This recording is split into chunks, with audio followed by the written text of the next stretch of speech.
ক্বালা রাসূলুল্লাহ সাল্লাল্লাহু আলাইহি ওয়াসাল্লাম, আল্লাহ নবী বলেন, মান ক্বারা আয়াতাল কুরসি দুবুরা কুল্লি সালাতিন মাকতুবা লাম ইয়ামনাহু মিন দুখুলিল জান্নাহ ইল্লাল মাউত। কোন ব্যক্তি যদি ফরজ নামাজের পর আয়াতুল কুরসি নিয়মিত তেলাওয়াত করে মরবে আর সাথে সাথে আল্লাহ জান্নাতে প্রবেশ করবে। এখন আপনি নিয়মিত আয়াতুল কুরসি পড়েন, হঠাৎ আপনি একটা ব্যস্ততার কারণে পড়তে পারলেন না, আল্লাহ নবী কয় এমনটা যেন না হয়। বুখারীর বর্ণনা, ইন্না আহাব্বাল আমালি ইলাল্লাহ মা দামা ওয়া ইন কাল্লা। ওই আমল আল্লাহর কাছে সবচেয়ে প্রিয় যে আমলটা নিয়মিত করা হয়, আমলটা যদিও কম হয়। প্রত্যেক ফরজ নামাজের পর সুবহানাল্লাহ 33 বার বলা আপনি কখনো ছাড়েন না, হঠাৎ আজকে ছেড়ে দিবেন এমনটা যেন না হয়।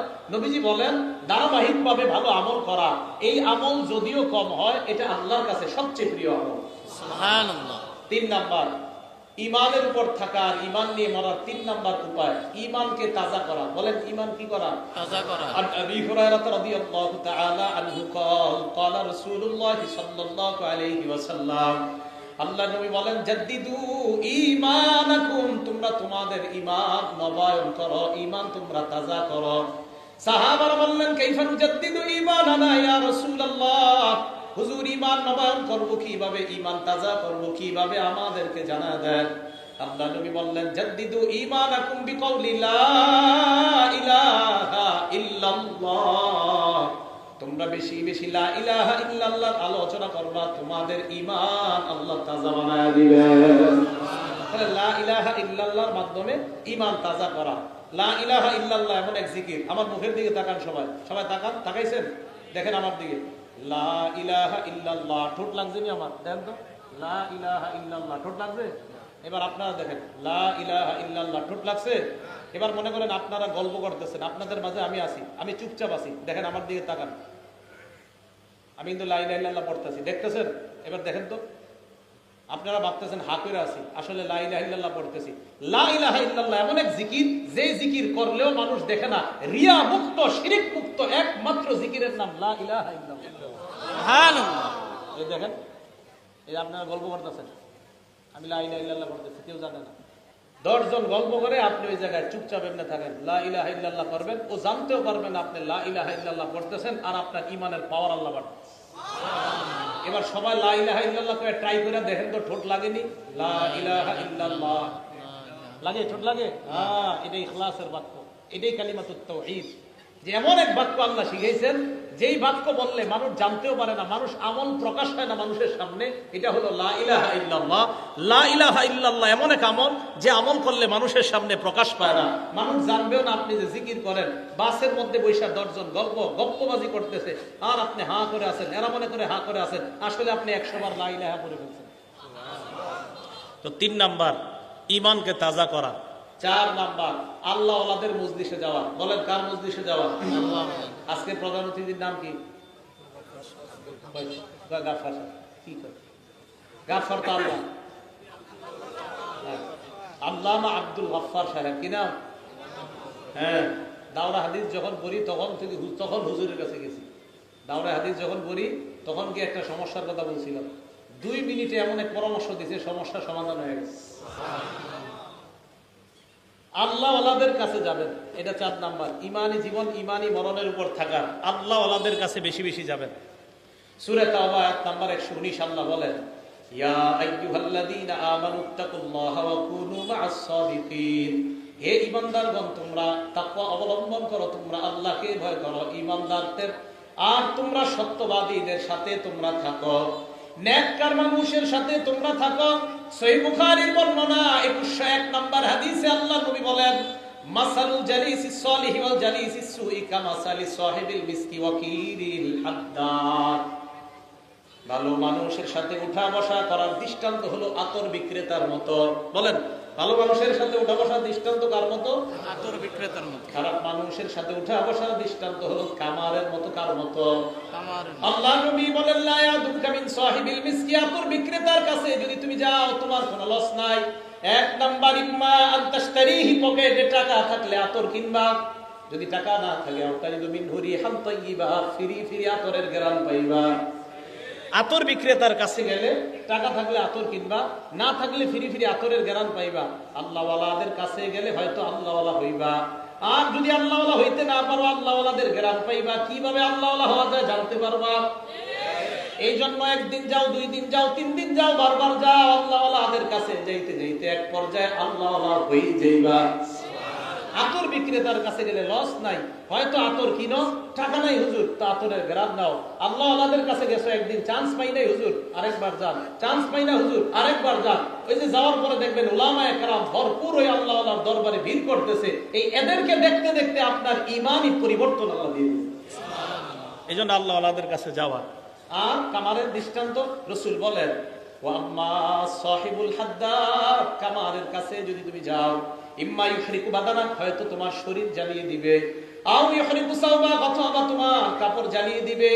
না না, আমার শরীরও জ্বলে না, কাপড়ও জ্বলে না। আল্লাহ নবী বলেন, আও তাজিদু মিনহু রিহান খাবিসা, অন্তত খারাপ একটা দুর্গন্ধ তোমার নাকে আসবে, ফিরি ফিরি একটা দুর্গন্ধ আসবে। আপনার ছেলেটা খারাপ মানুষের সাথে যখন চলবে, এক পর্যায়ে চলতে চলতে ওর মধ্যে খারাপ স্বভাব এসে যাবে। এই জন্য আবু দাউদ শরীফের হাদিস নাম্বার 4833 নাম্বার হাদিস, 4833, এই হাদিসে রাসূল আকরাম সাল্লাল্লাহু আলাইহি সাল্লাম বলেন, আন্নাসু আলা দীনি খালিলিহি, মানুষ তার বন্ধুর রীতি নীতির অনুসারী হয়। বাংলাটা বলেন, বলেন মানুষ তার বন্ধুর রীতি নীতির অনুসারী হয়। মানুষ কার অনুসারী হয়? বন্ধুর রীতি নীতির অনুসারী হয়। এখন আপনি যদি আল্লাহওয়ালাদের কাছে যান, যাওয়ার পরে দেখবেন উনি টুপি কেমনে পরে, উনি জুব্বাটা কেমনে পরে, উনি সুন্নাহ মোতাবেক কেমনে মেসওয়াক করে, উনি সুন্নাহ মোতাবেক জুব্বাটা কিভাবে পরে, তখন তার রীতিনীতি আপনারও অনুসরণ করতে মন চাইবে। আর যদি আপনি আল্লাহওয়ালাদের কাছে না গিয়ে প্যান্ট শার্ট অথবা যারা গুনাহে সবসময় লিপ্ত থাকে তাদের কাছে যখন যাইবেন, তখন আপনার মনে হবে, হ্যাঁ এই সিনেমার হিরোর মতো আমার চুলটা রাখা দরকার, এই নাটকের হিরোর মতো আমার চুলটা রাখা দরকার। কারণ আপনি তাদের রীতিনীতির অনুসরণ করার কারণে এই কথাগুলো বলেন। তখন বিভিন্ন পয়েন্টে বসে আপনারা বলবেন যে পোশাকের স্বাধীনতা কেন থাকবে না? এর অর্থ হলো এই, পোশাকের স্বাধীনতা যারা চায় তারা আসলে পোশাক কি জিনিস এটাই বুঝে না, বরং নির্লজ্জতাজনক মানুষের যখন চূড়ান্ত পর্যায়ে চলে যায়, তখন সে হাইওয়ান আর জানোয়ার আর মানুষের মাঝে পার্থক্য করতে পারে। ওই যে রীতিনীতির অনুসারী। আমার অবাক লাগে, প্যান্ট একজনের সিরা প্যান্ট পড়ছে, সিরা, এটা বলে ফ্যাশন। এত কষ্ট লাগে। একটা হুজুর যদি সিরা প্যান্ট পরে আজকে, তবু কি ভিক্ষা করতে? এখন কোন একজন স্টার মানে নায়ক বা কেউ সিরা প্যান্ট পড়ছে, দিস ইজ ফ্যাশন, এটা নাকি স্টাইল, দামও বেশি, আবার সিরা আবার দাম। মানে আমি মাঝে মাঝে অবাক হই, সিরা জিনিস এটা দাম হয় কেমন? মাথা নষ্ট। আল্লাহ আমাদেরকে এই জাতীয় এই যে মাথা যাদের ঠিক হয়েছে, মাথা নষ্ট হইলে সিরা প্যান্টকে আইডল মনে করতে পারে, এই জাতীয় মাথা মোটা মার্কা মানুষের সংস্রব থেকে আল্লাহ আমাদেরকে বেঁচে থাকার তৌফিক দান করুন। তাহলে মানুষ তার বন্ধুর রীতিনীতির অনুসারী হয়। নবীজি বলেন, ফালইয়ানজুর আহাদুকুম মাইয়ুখালিল, তোমাদের প্রত্যেকে যেন লক্ষ্য করো তুমি কাকে বন্ধু বানাইলা। এজন্য বন্ধু নির্বাচন করার আগে যাচাই বাছাই করা দরকার। তো বন্ধু নির্বাচনের আগে যদি যাচাই বাছাই করা দরকার হয়, পীর নির্বাচন করার আগে খানকা যাচাই বাছাই করা দরকার আছে না নাই? এখন কোন পীর সাহেব বললো আমার মজলিসে নারী পুরুষ একসাথে আসে, কারণ মক্কা শরীফে নারী পুরুষ একসাথে হজে যায়, কারণ আপনিও গেলেন, বুঝলে বুঝপাতা কথা বুঝছেন কিছু? কেউ বললো আমার দরবারে নারী পুরুষ একসাথে আছে, কেন? মক্কা শরীফে নারী পুরুষ একসাথে যায় তাই। তাহলে যাচাই বাছাই দরকার আছে না নাই? হুজুম খায়া পড়বেন না, শুধু শুনলেই খানকায় যাবেন না, যাচাই বাছাই দরকার। আল্লাহ বুঝার তৌফিক দান করুন। 5 নাম্বার মেসওয়াক করা। বলেন 5 নাম্বার কি করা? ঈমানি জীবন, ঈমানি মরণের 5 নাম্বার উপায় মেসওয়াক করা।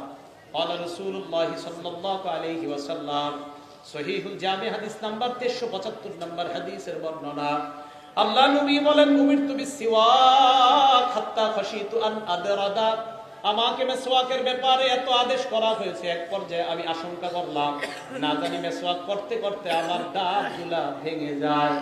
এত আদেশ করছে আল্লাহ মেসওয়াক করতে, আমি টেনশনে পড়ে গেছি, না জানি মেসওয়াক করতে করতে আমার দাঁত ভেঙে যায়।